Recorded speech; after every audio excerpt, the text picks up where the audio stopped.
Chosen one, silence every other voice in the room right now. That feeling you have been carrying, that quiet certainty that you think differently from the people around you, stop suppressing it. They have been watching you. They have been studying you. And behind closed doors, in conversations you were never meant to hear, they whisper about you in ways you would not believe. That is not paranoia. That is discernment. The enemy has been working overtime this week for one reason only. He knows that the moment you understand what separates you from the crowd, the moment you stop apologizing for the way your mind works, the influence that was assigned to your life becomes unstoppable.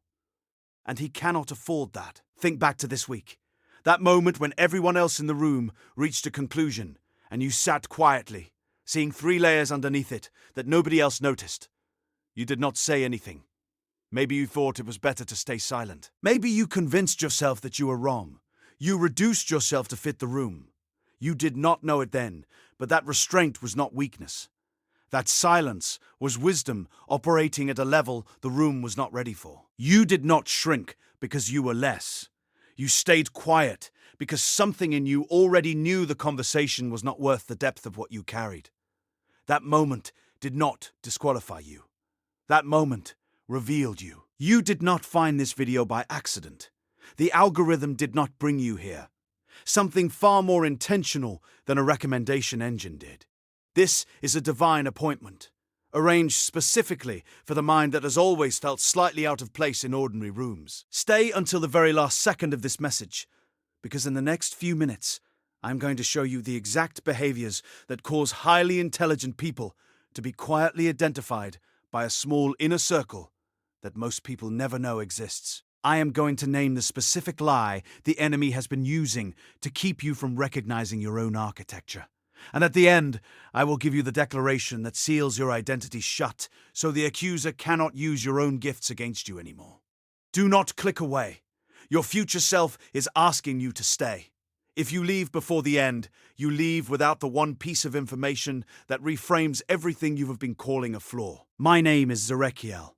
I have spent years studying the hidden patterns of the spirit realm, the warfare that follows awakening, the isolation that trails unusual intelligence, the divine setups disguised as social rejection. And I have walked over 10,000 chosen ones through the moment they finally stopped running from what they were built to be. If this is your first time here, subscribe and hit the notification bell right now. Not because I need the numbers, because the next message I release might be the one written specifically for the battle your mind is about to face. I know what the last 72 hours have felt like. The atmosphere has not just been loud, it has been disorienting. Like every conversation around you was happening in a frequency slightly lower than where you were tuned. Maybe you were in a room full of people this week and felt completely alone. Not because no one was talking to you, but because no one was saying anything that required the part of your mind that is always running. Or maybe you woke up at 3 a.m. with a thought so complete, so structured, that it felt less like an idea and more like a transmission. And you lay there wondering why a mind like yours keeps arriving in spaces that cannot hold it. You feel suspended, like you have outgrown something you have not been given permission to leave. And in that suspension, the enemy has been whispering a very specific lie. Listen to your thoughts right now. He is telling you that the reason you feel out of place is a defect. He is replaying every room where you were too much, every conversation where they looked at you slightly too long after you spoke, every moment where your instinct read the situation correctly before anyone else did, and they treated your accuracy like an offense. The accuser is telling you that the reason you are isolated is because you are broken. He is telling you that the small group who whispers about your intelligence does so in pity, not in reverence. That is the lie. And it is precise because your enemy is not a fool. But I need you to hear what Scripture actually says about this moment. Proverbs 14:6 says, "A mocker seeks wisdom and finds none, but knowledge comes easily to the discerning." Listen to what that is actually saying. Knowledge comes easily to the discerning. Not after years of straining, not after performing for the room. Easily, because discernment is not something you earn. It is something you are built with. And the enemy knows that the moment you receive that as identity rather than accident, you stop being manageable. You are not broken, you are discerning. The isolation you have felt is not the result of a defect in your design. It is the natural consequence of operating at a resolution most people were not built to process. The small group that whispers about you is not confused. They are accurate. They see what the enemy has spent years trying to convince you is a liability. The heaviness you feel right now is not the weight of being misunderstood. It is the weight of recognition arriving. It is what it feels like when the thing you were designed for finally begins to align with the moment you are standing in. You did not end up in the wrong rooms by accident. You were placed there on assignment. And the silence you kept when you could have corrected, when you could have dominated, when you could have proven what you already knew. That was not you playing small. That was the 0.1% restraint that the other 99.9% will never master. And now that you know that, now that you can name it, the real work begins. Because here is where most people stop. They receive the revelation. They feel the confirmation wash over them. They nod in recognition. And then they walk back into the same rooms, carrying the same silence, making the same concessions because revelation without transformation is just information with an emotional aftertaste. And you were not built for information. You were built for metamorphosis. Some messages don't just inform, they activate. If something stirred deep in your spirit just now, you may be ready to receive the chosen one's mantle. This sacred guide reveals the 12 divine codes behind your calling, your suffering, and your destiny. The codes that turn the life heaven already wrote over you into the life you actually walk. The link is in the first pinned comment, but only for a limited time. Now, let us go deeper. Because what you are about to hear is the part the enemy has been desperate for you to never reach. The first thing that has to shift is your relationship with your own perception.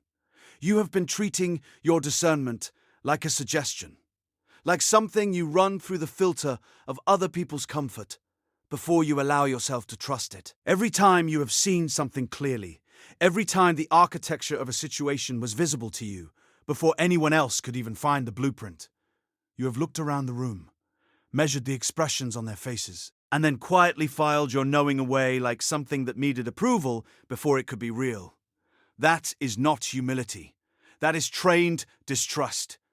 And the training did not come from God. Think of Elisha standing in a city surrounded by the Syrian army, his servant paralyzed by what his natural eyes could see. Elisha did not panic. He did not attempt to persuade his servant with logic. He simply prayed that the servant's eyes would be opened. And suddenly, the hills were full of horses and chariots of fire. The army that was for them was greater than the army against them. The servant's crisis was not a military crisis. It was a perception crisis. And yours has been the same. The threat you have been living in fear of has never been as large as the resources that are already positioned around your life. But you cannot access what you cannot see. And you cannot see clearly when you are still asking other people to validate what God has already shown you directly. But here is where it goes deeper. And I need you to stay with me through this part. The moment you begin to trust your own perception, really trust it, not as arrogance, but as stewardship, you will immediately face a test. The test will not look like opposition. It will look like someone offering you access, someone opening a door, someone finally seeing you. And it will arrive at precisely the moment when your gifts are beginning to come into full expression. This is not coincidence. The enemy does not attack what is dormant. He targets what is awakening. And one of his most effective weapons against a discerning mind is a counterfeit community. A room full of people who speak your language just fluently enough to make you lower your guard. Because what has wounded you most has not been the people who could not understand you. Those wounds were clean. Those were the rooms where you knew, even in the moment, that you did not belong. The deeper wounds, the ones that have shaped your posture, that have made you careful and slow to trust, those came from the rooms where someone finally seemed to see you, where the conversation went to places most conversations never reach, where you thought, finally, here is someone who operates at the level I have been living in isolation for. And then something shifted, and you found yourself managing the relationship instead of inhabiting it, editing yourself again. but now for someone who had convinced you that editing was no longer necessary. That wound is not evidence that you were wrong to trust. That wound is evidence that you were carrying something valuable enough to be targeted through intimacy rather than opposition. You do not bait a trap with something ordinary. You bait it with something that looks exactly like what the person most needs. And what you most needed, connection at the level of your true capacity, became the exact mechanism through which the enemy tried to redirect your trajectory. Stay with me, because what is coming next is the part that most people are not ready for. But you are. That is why you are still here. Once you understand the counterfeit community, you are ready to understand the architecture of divine isolation. Because the season you have been calling abandonment, the period of your life where relationships fell away, where rooms that once held you began to feel too small, where even people you loved started to feel like they were speaking in a dialect you were slowly losing fluency in. That season was not a punishment. It was a quarantine. Not because you were contaminated, because you were being concentrated. Gold does not become refined in community. It becomes refined in fire, alone, under pressure, stripped of everything that dilutes it. The process is not pleasant and it is not social. And the cruelest part is that it often happens at the exact moment when you are most desperate for belonging. Heaven knows that if your community is full, you will draw from the community before you draw from the source. So sometimes the source empties the room, not to hurt you, but to become the only voice in it, to ensure that what you carry when you emerge is uncontaminated by the consensus of people who were never meant to shape your assignment. Elijah understood this in a way most people overlook. After his greatest miracle, after calling down fire on Mount Carmel, after the prophets of Baal were defeated, after rain broke a 3-year drought, he ran. He hid under a juniper tree and asked God to let him die. Not because the battle had broken him, because the loneliness of the assignment finally had space to speak. And what did heaven send? Not a crowd, not a council. An angel with bread and water, and a voice that simply said, "Arise and eat, for the journey is too great for you." God did not argue with his weariness. He fed it, because Elijah's isolation was not a sign of divine abandonment. It was divine preparation for the still, small voice that could only be heard when everything else went quiet. And this brings us to something most people miss entirely. Something that will likely surprise you. It always does. You have been measuring your progress by your output, by what you have produced, what you have built, how visible your contribution has been. And in seasons of divine quarantine, when the output slows and the visibility dims, you have interpreted that silence as stagnation. You have looked at people around you who appear to be moving, building audiences, accumulating influence, generating momentum, and you have felt the quiet ache of wondering whether the thing you were called to has already passed you by, whether the window closed while you were in the process of becoming. But here is the truth that shifts everything when it finally lands. God does not measure your progress the way you measure it. He is not tracking your output. He is tracking your depth. And depth is built in the downward seasons, not the upward ones. Every foot you go deeper in the quarantine is a foot of foundation that will hold the weight of what is coming. The people who build fast and build shallow are always just a storm away from rebuilding from scratch. What God is building in you is not a platform. It is a load-bearing structure. And load-bearing structures take longer, cost more, and look like nothing from the outside. Right up until the moment they hold what nothing else can hold. But I have to go even further, because there is a layer underneath this that most messages never reach. And if you leave before you hear it, you will carry a false version of this truth that will quietly undermine everything you are about to build. Here is the layer, the gifts that have marked you, the rapid perception, the ability to move between abstraction and precision without losing either.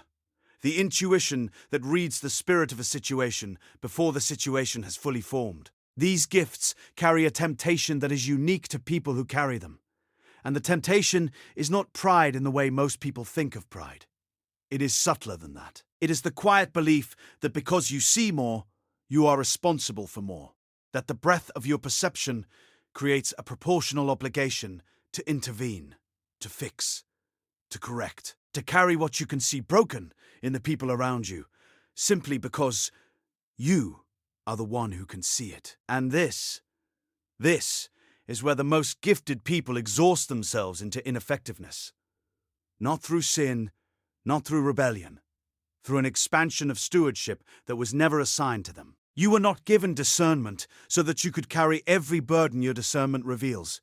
You were given discernment so that you could know when to move and when to be still, so that you could recognize the divine appointment inside an ordinary moment, so that you could navigate the warfare that surrounds unusual assignment without being destroyed by it. Not so that you could become the solution to every problem your perception can identify.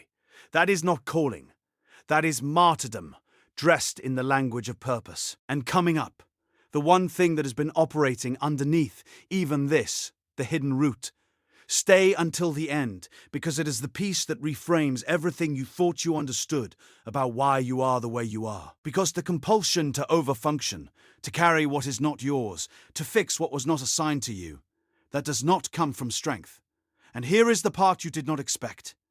It comes from a wound. A specific wound planted early, reinforced repeatedly, that told you that your value in any room was contingent on your usefulness to the room. That you did not get to simply be the person you were built to be.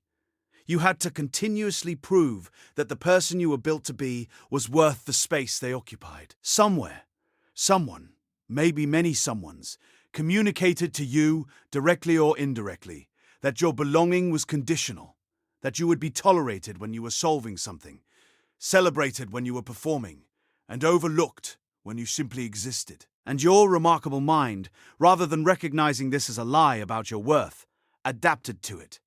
It began using its gifts not just in service of assignment, but in service of safety, performing discernment, demonstrating perception, earning access by continuously justifying the request to take up space. And every time you reduced yourself to fit the room, every time you swallowed the insight, suppressed the knowing, turned down the resolution of your own awareness to avoid making the room uncomfortable, it was not just restraint, it was a transaction. You were paying for the right to stay, with the very currency heaven gave you as inheritance. This is the wound. And this is also the door. Because the moment you stop using your gifts to buy belonging, the moment you receive belonging as something that exists independent of your performance, is the moment your gifts stop being managed by fear and start being governed by purpose. That shift is not small. That shift is the difference between a weapon and a willing vessel. The enemy has been leveraging the wound to keep the weapon misfiring. Heaven has been waiting for you to let the wound be healed, not so that the gift disappears, but so that it finally flows from a clean source. You were never too much for the right room. You were always exactly enough for the assignment God designed you for. The rooms that could not hold you were not your ceiling, they were your corridor. And now, you are at the end of the corridor. Place your hand over your heart and declare this with me, out loud, right now, wherever you are. I release every agreement I made with the lie that my value is conditional. I release the wound that turned my gifts into currency for belonging. I break every contract I signed with silence. Every moment I made myself smaller to protect the comfort of rooms that were never my destination. I receive my discernment as not accident. I receive my isolation as preparation, not punishment. I receive my depth as architecture, not defect. I declare that from this moment forward, I will not perform my gifts. I will steward them. I will not carry what was never assigned to me. I will move only where heaven directs, and be still only where heaven holds me. I am not broken. I am not behind. I am not too late. I am exactly where I am supposed to be, and what was written over my life before I took my first breath. I now choose to walk in it, without apology, without reduction, without permission from rooms that were never built to contain what I carry. It is done. Now walk in it. If this message confirms something your spirit already knew, share it with one person right now. Not because you need to explain it, but because someone in your life is standing at the same door you were standing at 20 minutes ago. And they need to know the corridor has an end. The link for the Chosen One's mantle is in the first pinned comment below.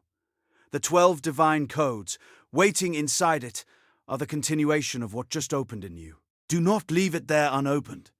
This is not the end of your transformation. This is the beginning of the part where you actually walk in it.